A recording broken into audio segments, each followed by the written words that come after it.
공소장 제가 봤거든요. 봤기 때문에 여러분들한테 이제 내용도 공유를 하고 앞으로 수사 상황 어떻게 될지 좀 궁금해하실 것 같아서 한번 들고 와봤습니다. 김건희 여사 공소장.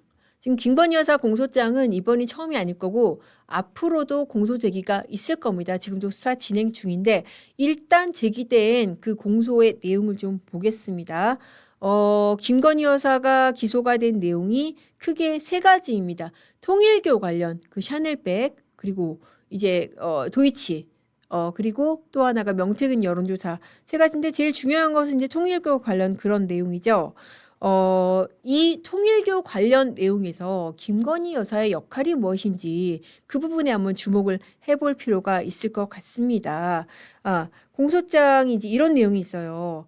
야, 참 이렇게 하니까 건진이 저렇게 설쳤구나 그런 생각이 들더라고요.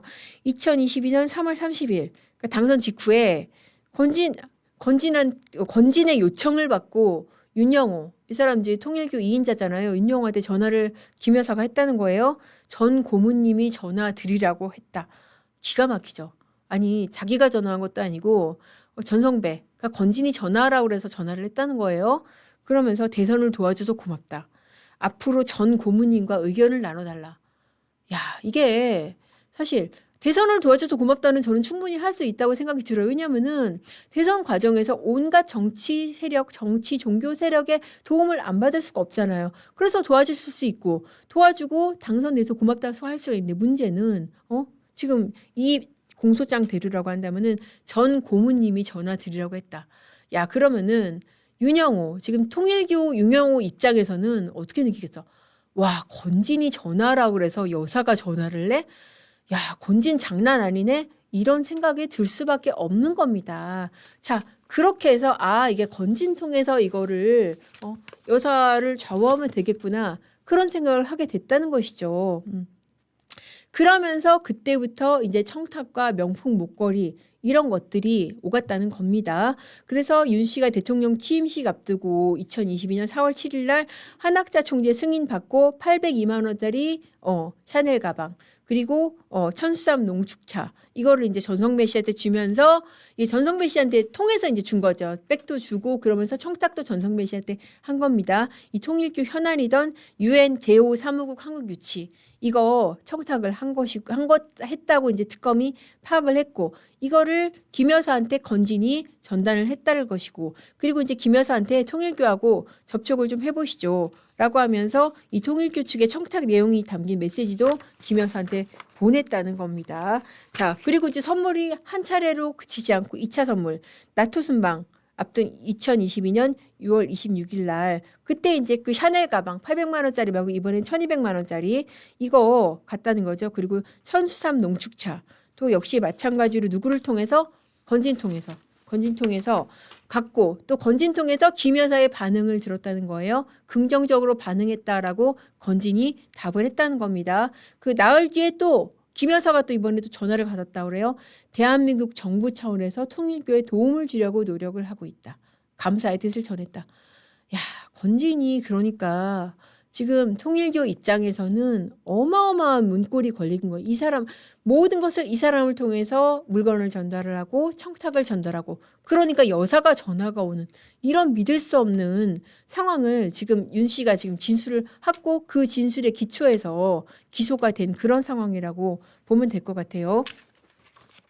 자, 그러면 도대체 김 여사가 뭔데 이렇게 그럼 국정 현안에 직접적인 현안은 아니더라도 어쨌든 대통령의 권한으로서 할 수 있는 이런 사안에서 김 여사가 뭔데 이렇게 개입을 했냐 이렇게 표현을 했습니다. 공소장에서 대통령 직무에 해당하는 각종 국정 운영에 직간접적으로 관여한 사람. 그러니까 이게 V제로라는 거죠. 그래서 김 여사가 V제로라는 거를 지금 공소장에서 쓴 거 아니냐 이제 그런 분석들이 나오는 거예요. 정말 사실 저는 이제 이 공소장 읽어보면서 진짜 한숨밖에 안 나왔어요. 어쩌다가 이렇게까지 됐나. 진짜 작은 어떤 기관장이라든지 공직이라도 있으면은 처신을 조심을 하고 특히 어떤 조그만 권한이라도 있으면은 뭐 각종 청탁이라든지 그런 게 정말 물밀듯이 밀려오잖아요. 대통령이 정말 말할 게 있겠습니까? 그런 자리인데 그런 자리일수록 각별히 조심을 해야 되는데 지금 건진이 전화하라고 그랬다고 전화를 하고 지금 건진을 통해서 뭐 필요한 거 얘기를 하라 이거를 여사가 얘기를 했다? 와, 이게 진짜 믿을 수가 없는 그런 상황이라는 생각이 들고요. 뭐 도이치 같은 경우에 이제 그 과거에 그 무혐의 처분했던 거 다시 재기 수사해서 왔는데 뭐 그것도 이제 일부 1차 주가 조작에 해당하는 부분은 과거에도 이제 그 시효가 지나서 무혐의 처분이 됐고, 그리고 명태균 여론조사, 이건 여론조사 시켜놓고 돈 안 줬다. 그 부분 기소가 된 상황입니다.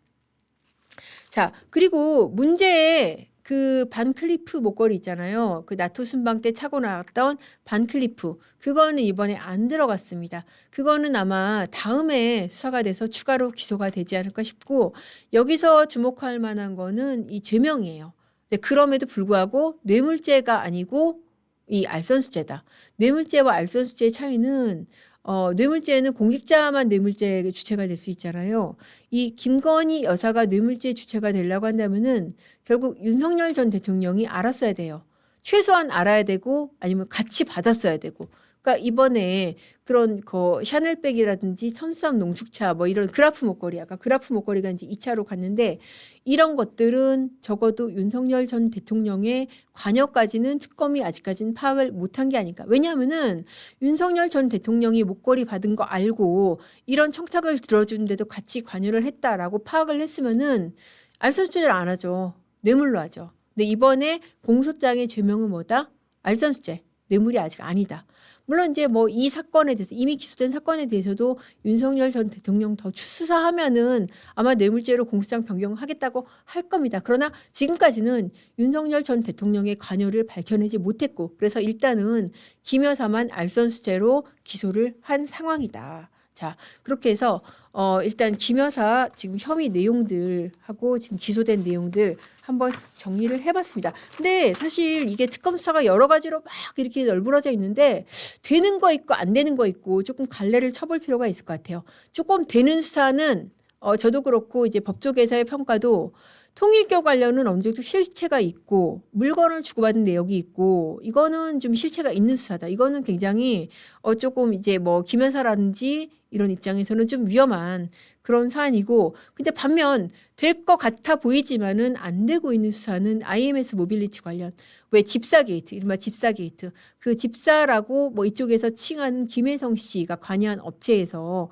무슨 소위 말해서 별거 없는 업체인데 뭐 140억을 184억을 대기업들로부터 투자를 받았다는 이 욕을 갖다가 특검에서 마치 뭐 무슨 미르 K재단 의혹처럼 수사를 하고 있잖아요. 그런데 그 업체 대표 영장 기각이 됐죠. 기각이 되면서 법원이 굉장히 상세한 사유를 썼습니다. 혐의 사실 소명이라든지 구속의 필요성 이런 부분에서 여러 가지 문제가 있다는 것을 지적을 했고 그래서 여러 가지 의혹들이 널브러져 있지만은 이 중에서 실체가 있고 잡히는 부분이 있고 그냥 뭐 설만있는 부분이 있고 그런데 IMS 부분은 아직까지 안 잡히고 있고 또 마찬가지로 지금 양평고속도로 삼부토건 이것도 처음에만 지금 시끄러웠지 아직까지는 잘 안 잡히고 있는 그런 부분의 수사라는 생각이 듭니다. 앞으로 좀 잘 지켜보시죠. 이거는 사실 비위에 해당되는 부분은 김 여사가 됐든 누가 됐든 엄정히 수사가 되고 조사가 되고 처벌을 받아야 될 부분이라고 저는 생각을 합니다.